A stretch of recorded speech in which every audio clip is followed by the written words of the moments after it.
My God, why is this happening right now? David Wellington barked into the phone, his voice ricocheting off the sleek glass walls of the 45th floor at Wellington Industries. The Billionaire CEO paced frantically, glancing out his panoramic office window as a convoy of three sleek black sedans came to a stop at the building's main entrance, releasing delegates from one of China's leading tech giants. Moments earlier, the official interpreter had abruptly cancelled due to an unavoidable family crisis. In just under 15 minutes, the visiting executives would take their seats in the boardroom to finalize a $180 million agreement, an outcome that hinged entirely on flawless communication. Mr. Wellington, I've contacted every reputable translator in the city, said Rebecca, his executive assistant, still clutching her phone with increasing desperation. No one can make it on such short notice for a deal this critical. David tugged at the knot of his designer tie, feeling the heat rising in his collar. 2 decades of building his empire could unravel because of a language disconnect. The Chinese delegation was known for their rigid communication etiquette. Any reliance on apps or last-minute improvisations would be seen as unprofessional. Then, a quiet, almost hesitant voice emerged from the far corner of the office. "Excuse me, Mr. Wellington," came the soft interruption, "but I speak fluent Mandarin." Heads turned simultaneously toward Jasmine Parker, a 28-year-old janitorial staff member who had momentarily paused her routine. Dressed in the standard Navy maintenance uniform, she clutched a cloth in one hand and stood near the doorway, her presence almost ethereal in its humility. For 3 years, Jasmine had worked on the upper executive floors, always efficient, always discreet, often unnoticed by the very people she now addressed. The room went still, the faint hum of the ventilation system becoming strangely loud. Rebecca was the first to respond, letting out a brittle, dismissive laugh. "Jasmine, this isn't the time for jokes. We're discussing a multi-million-dollar international negotiation." David's gaze locked on her, almost as if he was seeing her for the very first time. "You speak Mandarin?"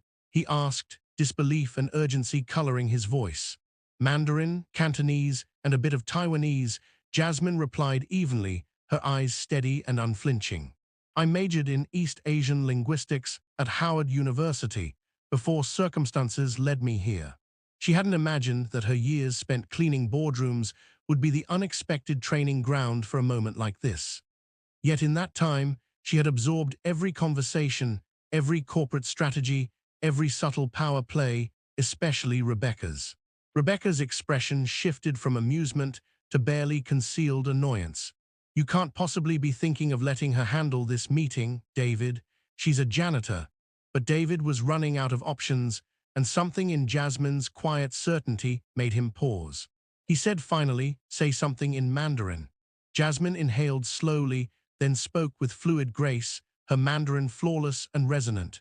"Women heng gaoxing neng zai zheli yu jian naimen. Zai wang women de hezuo neng dai lai shuingying de jiguo." Though David couldn't understand the words, the authority and elegance in her tone needed no translation. "What did you say?" he asked, stunned. "That it's an honor to meet you here, and we hope our cooperation will bring mutually beneficial results." Jasmine translated smoothly, her voice carrying a natural grace. "It's a standard formal greeting, very respectful in their culture." Rebecca crossed her arms tightly, clearly unsettled by how things were unfolding. "David, seriously think this through. What are they going to think when you bring in the janitor to handle one of the most important meetings of the quarter?"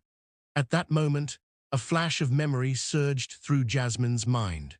Months earlier, she had overheard Rebecca in the executive restroom whispering on the phone about that black girl always hovering near the boardrooms.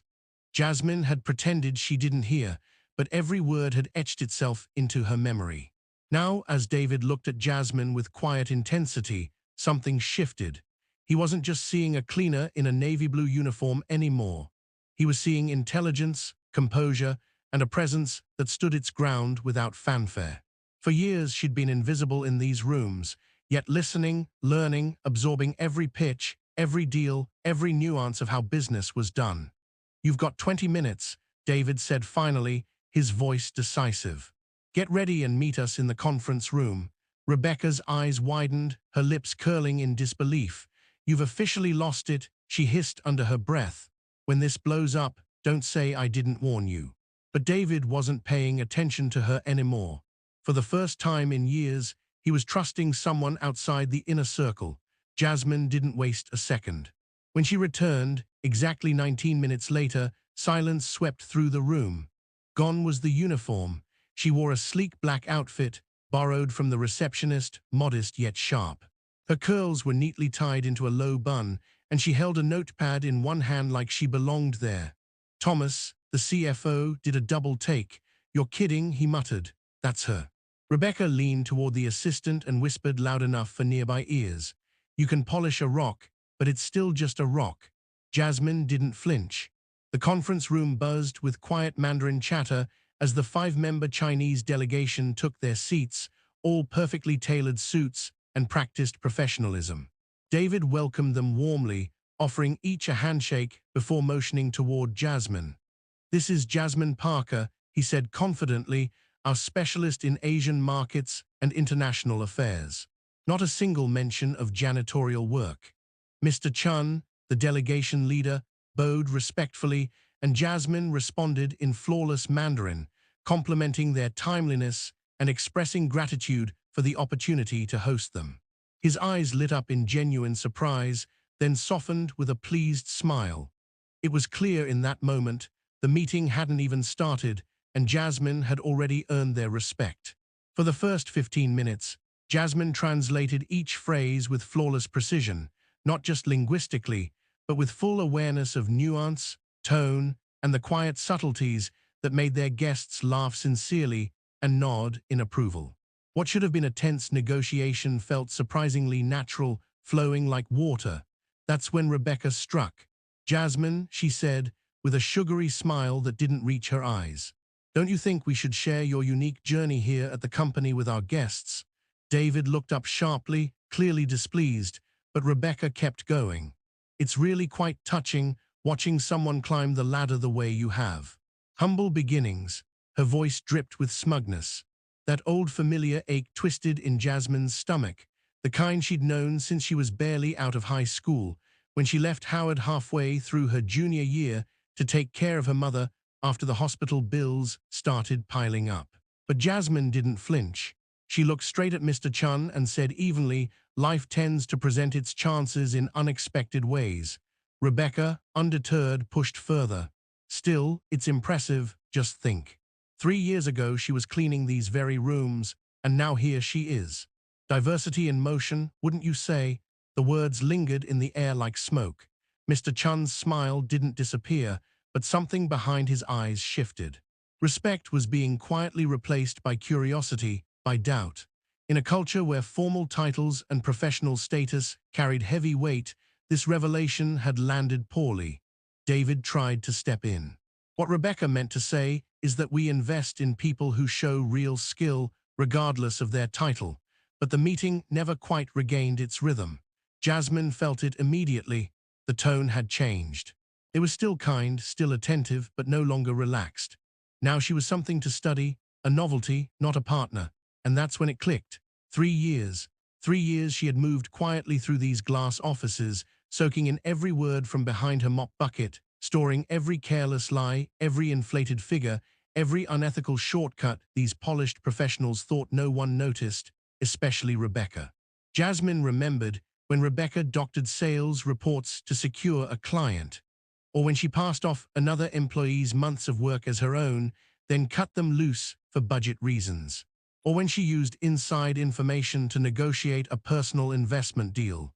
Jasmine had been there for all of it, had seen it, heard it, and most importantly, kept it. When the meeting ended, the Chinese team offered a polite, "We will review the proposal internally and follow up." Translation, "If nothing better comes along." Rebecca practically glowed as she stacked her files.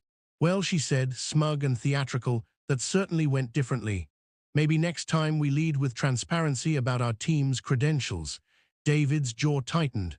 Before he could speak, Jasmine stood up, calm, steady, like someone who had nothing to fear. Rebecca, she said softly, her tone unreadable. Mr. Chun mentioned something as he was leaving. Rebecca glanced up, her smile faltering just slightly. Oh, really? Like what? Rebecca asked, arms still crossed as if her authority were being questioned. He mentioned being impressed by my command of Mandarin, Jasmine replied, her tone calm but resolute.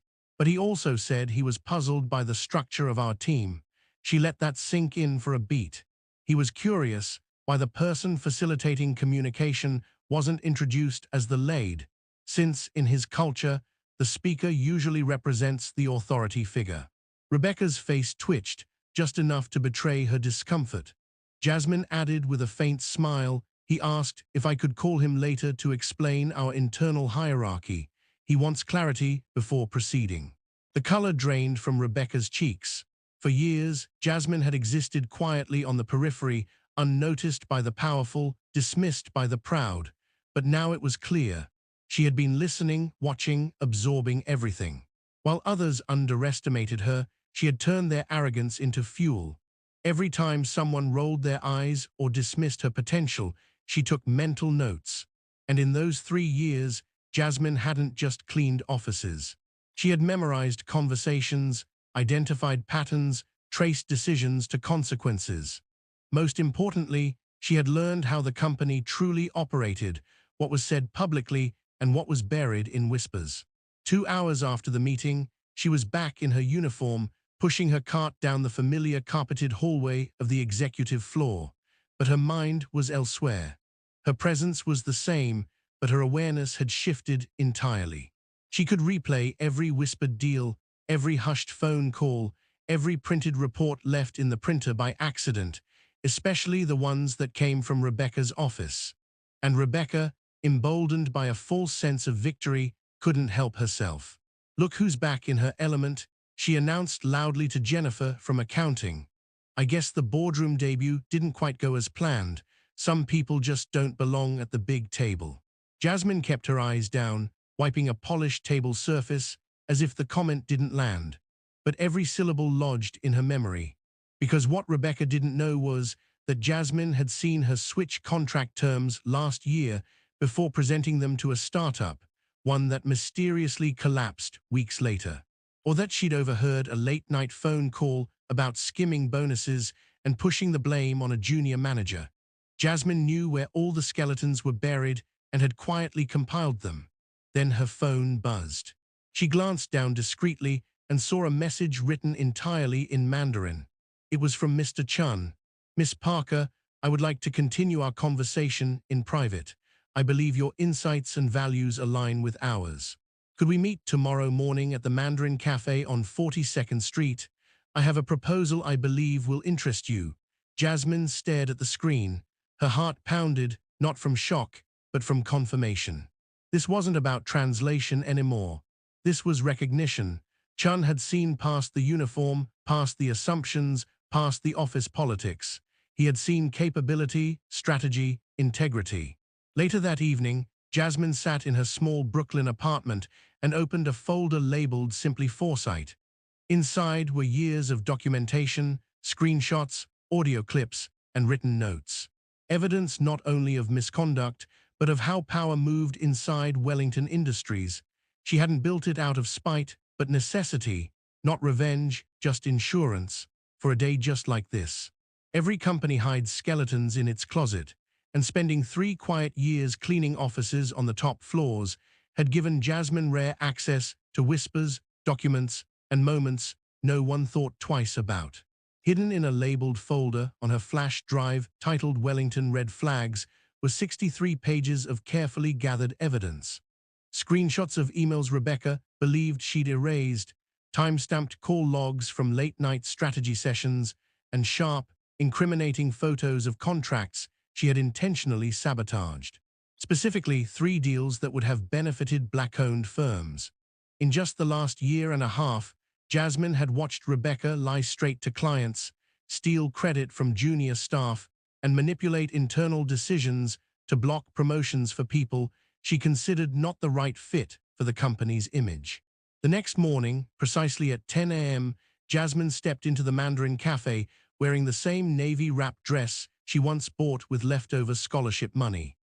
Mr. Chun greeted her with a respectful nod, accompanied by an impeccably dressed woman who introduced herself as Lisa Wang, Vice President of International Expansion. Miss Parker, Chun began in English before smoothly switching to Mandarin. You showed more than fluency yesterday. You demonstrated grace when others would have cracked. Lisa added, we're building a North American team. We need someone who gets both business and culture, someone who has seen the truth behind the boardroom glass. Chun smiled faintly, and someone wise enough not to bow to loud voices in empty suits. For the next 2 hours, Jasmine spoke with clarity and precision, offering insights into American corporate behavior, cross-cultural nuance, and how Asian investors are often misread by Western firms. She referenced market patterns, hinted at industry misconduct, but named no names. When Lisa slid a sleek card across the marble table, it read, Parker and Associates Global Strategy. Below it, the proposed salary was 5 times her current income. We'd like you to join our team, Lisa said. But with one key task to begin, help us untangle certain inconsistencies in Wellington's global contracts. There's concern that international trade regulations have been breached. Jasmine nodded, her hand steady as she held the card. After being overlooked and dismissed for years, she now had 2 of Asia's top executives offering her not just a title, but a voice. Wellington's board has called an emergency meeting, Lisa added quietly. The Chinese delegation has submitted a formal grievance. If you show up tomorrow, you might want a front row seat. That evening, Jasmine called her mom. Remember when you said a smart woman's best defense is patience? Of course, baby, her mother said. Jasmine looked out across the Manhattan skyline, glowing gold in the sunset. Because now, I finally get it. Tomorrow, Wellington Industries and Rebecca would learn that 3 years of silence had built more than a witness. They had created a quiet tactician who had studied every flaw in the empire and who was ready, finally, to play her hand. And unlike the executives who judged people by what they wore or where they stood in the office, Jasmine had come to understand that real power lies in watching quietly, preparing patiently, and choosing the precise moment to strike when no one sees it coming. The next morning, the top floor of Wellington Industries was thick with tension as board members took their seats.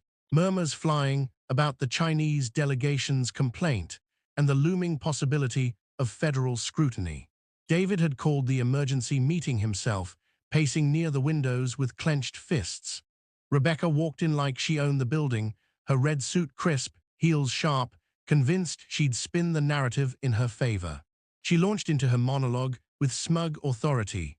Well, she said, scanning the room of 7 board members, as I warned you all, putting an untrained employee at the center of such a high-stakes meeting was bound to backfire.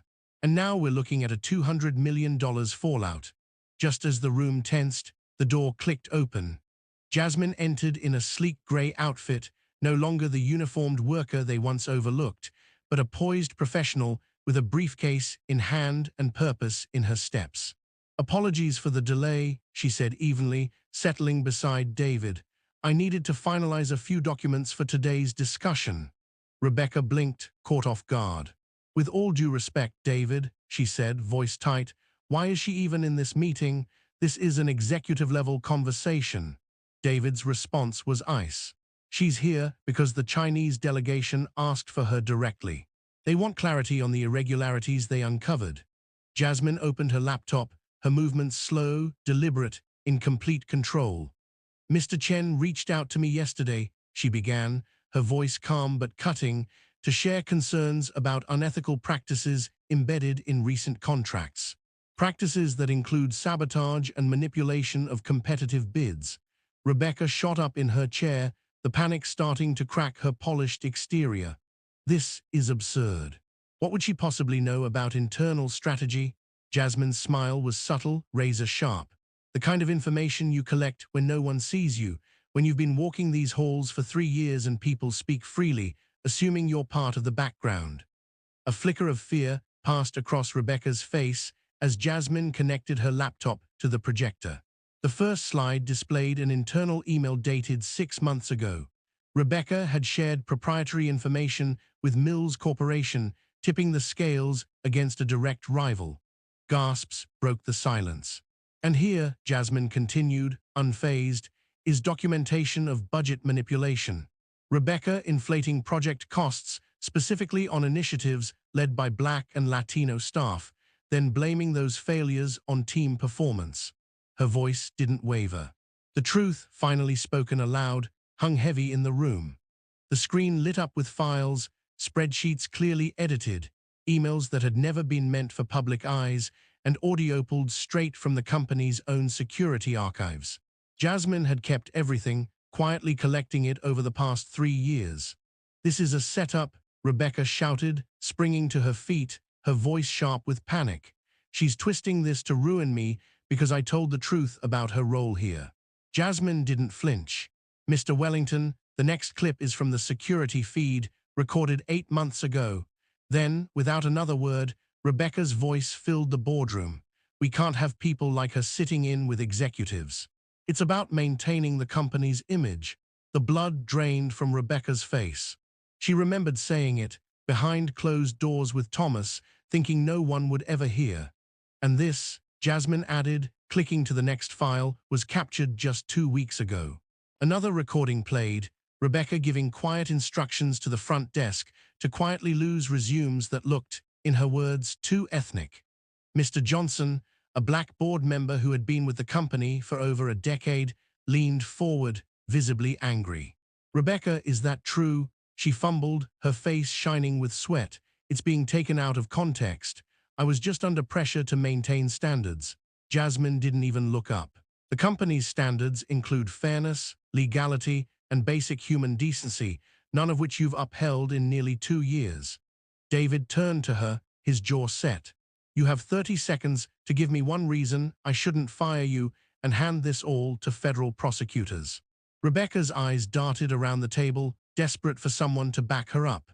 No one moved. No one met her gaze. "You're making a mistake," she whispered, her voice cracking. "She's just a cleaning lady, for God's sake." "No," David said, his voice sharp and final. "She is now our Director of International Relations, and you're done." Silence crashed over the room as Rebecca stood frozen, her career gone in a heartbeat. "Your access ends now," David added. "Security will help you clear out your desk. And Rebecca, every file is being turned over to federal investigators."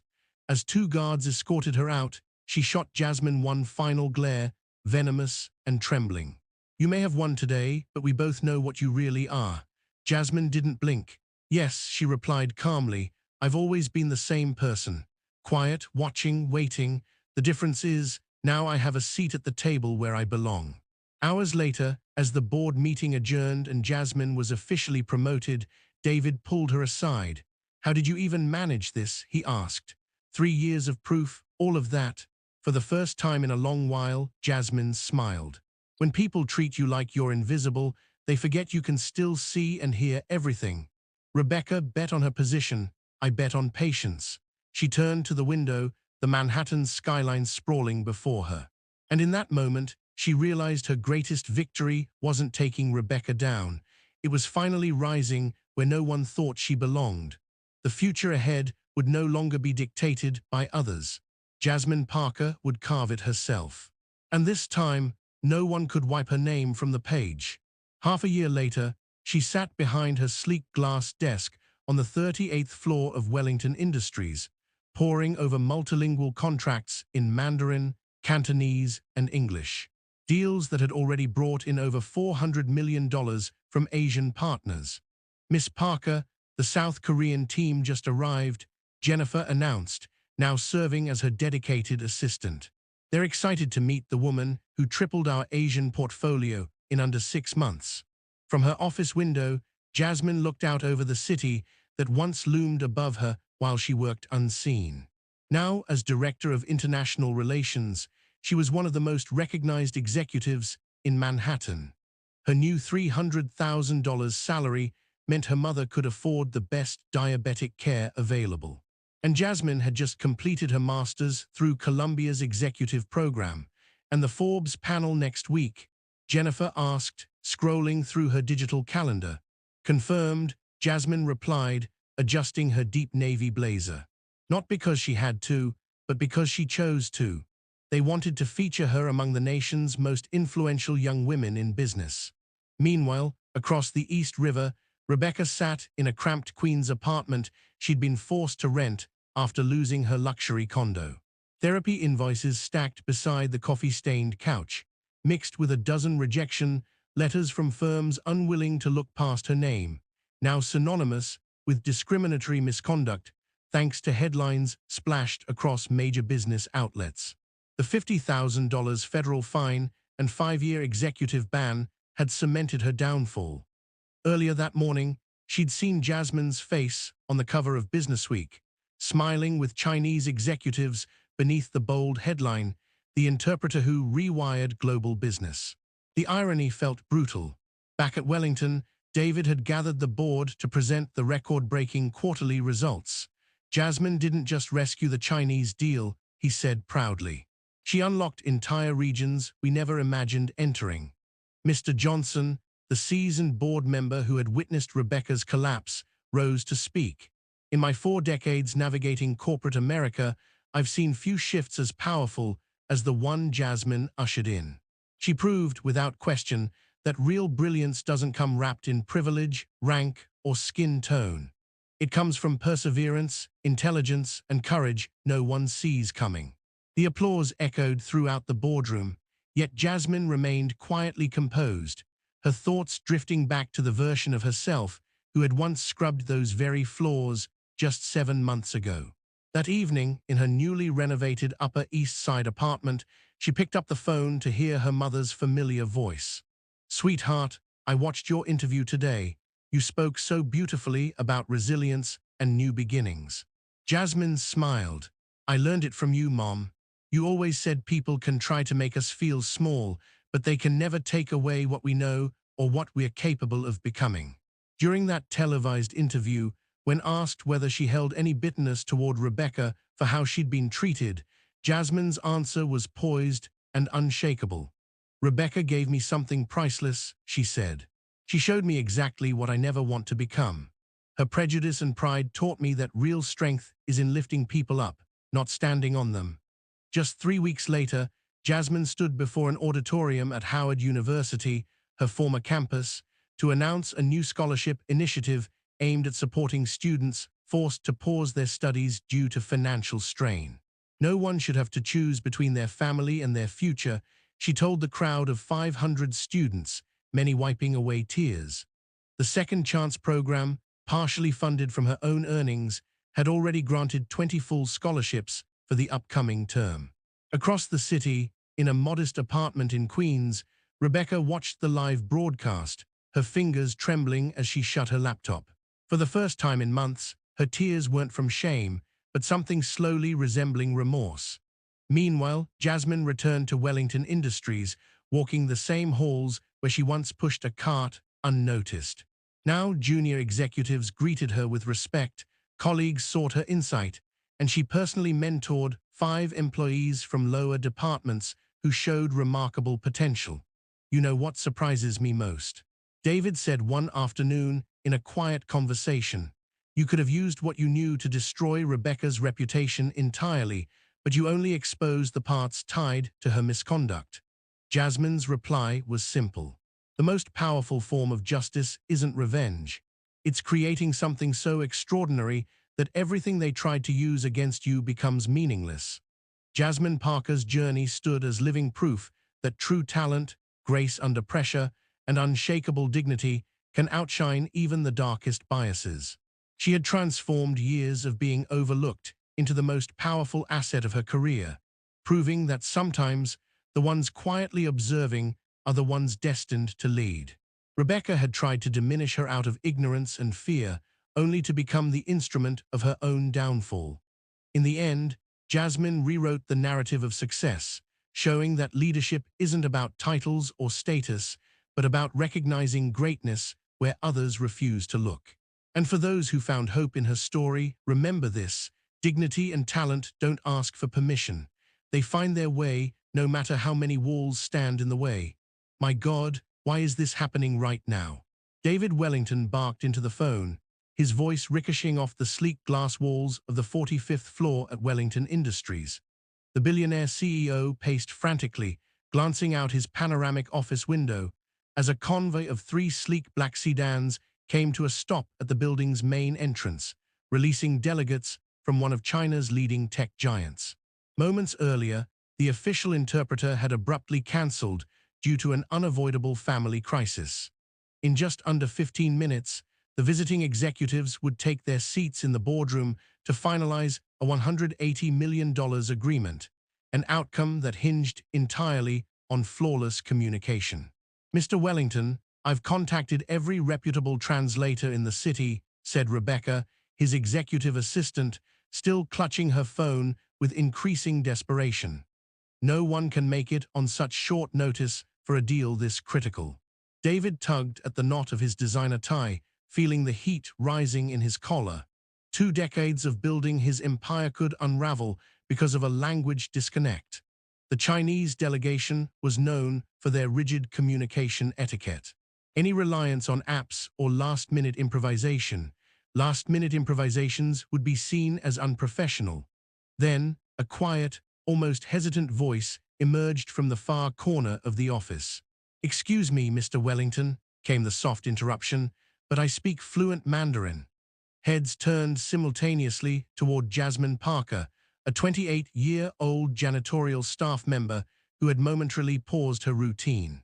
Dressed in the standard Navy maintenance uniform, she clutched a cloth in one hand and stood near the doorway, her presence almost ethereal in its humility. For 3 years, Jasmine had worked on the upper executive floors. Always efficient, always discreet, often unnoticed by the very people she now addressed. The room went still, the faint hum of the ventilation system becoming strangely loud. Rebecca was the first to respond, letting out a brittle, dismissive laugh. "Jasmine, this isn't the time for jokes. We're discussing a multi-million-dollar international negotiation." David's gaze locked on her, almost as if he was seeing her for the very first time. "You speak Mandarin?" he asked, disbelief and urgency coloring his voice. "Mandarin, Cantonese, and a bit of Taiwanese," Jasmine replied evenly, her eyes steady and unflinching. "I majored in East Asian linguistics at Howard University before circumstances led me here." She hadn't imagined that her years spent cleaning boardrooms would be the unexpected training ground for a moment like this. Yet in that time, she had absorbed every conversation, every corporate strategy, every subtle power play, especially Rebecca's. Rebecca's expression shifted from amusement to barely concealed annoyance. "You can't possibly be thinking of letting her handle this meeting, David. She's a janitor." But David was running out of options, and something in Jasmine's quiet certainty made him pause. "Prove it," he said finally. "Say something in Mandarin." Jasmine inhaled slowly, then spoke with fluid grace, her Mandarin flawless and resonant. "Women hen gaoxing neng zai zheli yu jian naimen. Zai wang women de hezuo neng dai lai shuiying de jiguo." Though David couldn't understand the words, the authority and elegance in her tone needed no translation. "What did you say?" he asked, stunned.